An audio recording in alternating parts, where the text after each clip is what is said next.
बहुत सारी सिविलाइजेशन थी दुनिया भर में, जिसमें से जो सबसे ज्यादा पॉपुलर सिविलाइजेशन है वो है इंडस वैली सिविलाइजेशन, जिसको कि हम लोग सिंधु घाटी सभ्यता भी कहते हैं। ये सिविलाइजेशन अपने अर्बन प्लानिंग के लिए काफी ज्यादा फेमस थी, जो कि आज के टाइम लोगों को हैरान कर देती है कि उस समय के लोग कितने प्लान तरीके से सिटीज को बनाते थे, जिसमें कि proper drainage system, bathroom, toilet जैसी फैसिलिटीज आज के टाइम हम लोगों को शहरों में देखने के लिए मिलती है। ये फैसिलिटीज को वो लोग लगभग 5000 साल पहले ही यूज कर रहे थे। यहाँ पर ये सवाल आता है कि उन्होंने इतने बेहतर ढंग से सिटीज को बनाया कैसे, और यहाँ पर सोसाइटीज कैसे वर्क करती थी, लेकिन ये सिविलाइजेशन खत्म कैसे हो गई, ये सब जानने के लिए इस वीडियो को पूरा देखें।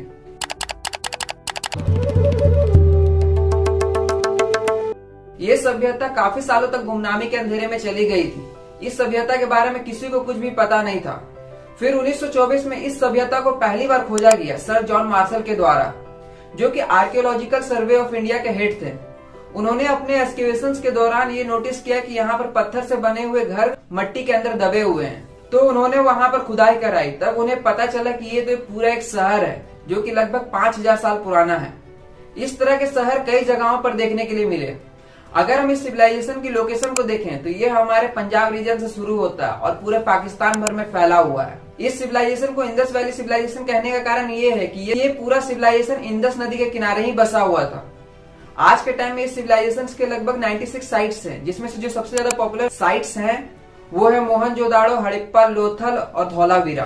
खुदाई के दौरान उन सभी को बहुत सारी चीजें मिली, जैसे गोल्ड ज्वेलरी, पोएट्री जो कि मिट्टी के बर्तन होते हैं, सील्स, डांसिंग गर्ल और भी काफी सारी चीजें, जिससे आर्कियोलॉजिस्ट को पता चला कि उस समय के लोग काफी ज्यादा डेवलप्ड थे आर्ट्स एंड क्राफ्टेड आइटम्स को लेकर के, क्योंकि जो आर्कियोलॉजिस्ट को मिट्टी के बर्तन मिले थे उससे काफी अच्छे तरीके से डेकोरेट किया गया था, और उनको बहुत सारे सील्स भी मिले थे जिसमें कि बहुत सारे पिक्चर्स को बनाया गया था। इंडस वैली सिविलाइजेशन के अंदर में लगभग 10 से भी ज्यादा सिटीज थे जिसे आर्कियोलॉजिस्ट ने आइडेंटिफाई किया। उसमें से जो बेहतर कंडीशन में बची हुई सिटी है वो है मोहनजोदाड़ो की सिटी। इस सिटी को काफी प्लान तरीके से बनाया गया था। आर्कियोलॉजिस्ट ये एस्टीमेट लगाते हैं कि इस सिटी को लगभग 2500 BC में बनाया गया होगा। इस सिटी के अंदर में उनको काफी सारी चीजें मिली और उनको पता चला कि सिटीज को 2 पार्ट्स में डिवाइड किया गया था, एक अपर टाउन, एक लोअर टाउन।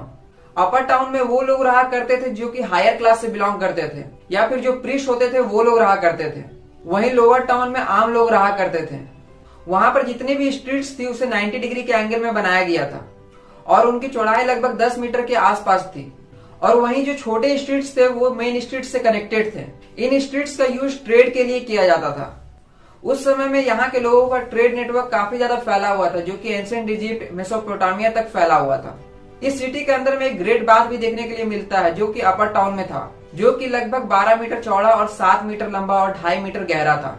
इसका यूज उस समय के लोग रिलीजियस सेरेमनी को पूरा करने के लिए करते होंगे। स्कॉलर्स ये एस्टीमेट लगाते हैं कि यहाँ पर जितने भी लोग रहा करते थे वो मोस्टली हिंदू रिलीजन को ही फॉलो करते थे। ऐसा कहने के पीछे रीजन ये है कि आर्कियोलॉजिस्ट को एक्सकेवेशंस के दौरान जो सील्स मिले थे उसमें हिंदू गॉड्स के पिक्चर्स बनाए हुए थे, और कुछ सील्स में पीपल ट्री के भी पिक्चर्स थे, जिसे कि हिंदू रिलीजन और बुद्धिस्ट रिलीजन में काफी ज्यादा इंपॉर्टेंस दिया जाता है। उस समय में जितने भी सील्स थे उसका यूज वो लोग क्लोज डॉक्यूमेंट के रूप में करते थे ट्रेड करने के लिए। इन सिटीज के बीच में एक सिटाडेल भी बना हुआ था कि कोई एक्सटर्नल पावर इन्वेड करने की कोशिश करे तो यहाँ के लोग अपने आप को सिटाडेल में छिपा भी सकते थे। इस सिटी में रहने वाले लोगों के घरों में हमें प्रॉपर ड्रेनेज सिस्टम, टॉयलेट्स और बाथरूम जैसी चीजें भी देखने को मिलती है। जब ये सोसाइटी इतने अच्छे तरीके से वर्क कर रही थी तो ये खत्म कैसे हो गई? इसके पीछे स्कॉलर्स की काफी सारी थ्योरी है। इसमें से कुछ थ्योरी काफी ज्यादा पॉपुलर है। स्कॉलर्स ये एस्टीमेट लगाते हैं कि ये सिविलाइजेशन लगभग 1900 BCE में खत्म हो गई होगी। इसके पीछे उन्होंने बहुत सारे रीजन दिए। पहला वो ये बताते हैं कि वहां पर बहुत ज्यादा इन्वायरमेंटल चेंजेस हुआ होगा, जिसके कारण वहां पर क्लाइमेटिक कंडीशन काफी ज्यादा बदल गए होंगे। उस इलाके में सूखा पड़ने लगा होगा या फिर बारिश के दिनों में फ्लड्स आ जाते होंगे, जिसके कारण वहां के लोग माइग्रेट करके कहीं और चले गए। क्योंकि मोहनजोदाड़ो में अर्थक्वेक होने के कई सारे एविडेंसेस मिले हैं आर्कियोलॉजिस्ट को। इसके अलावा आर्कियोलॉजिस्ट की कुछ और थ्योरीज ये कहती है यहाँ पर आर्यंस और द्रविडियंस के द्वारा अटैक किया गया होगा, क्योंकि वहां पर बहुत सारे स्केलेटन्स भी देखने को मिले हैं आर्कियोलॉजिकल एक्सकेवेशंस के दौरान। इसी कारण से शायद वहां के लोग माइग्रेट करके कहीं और चले गए।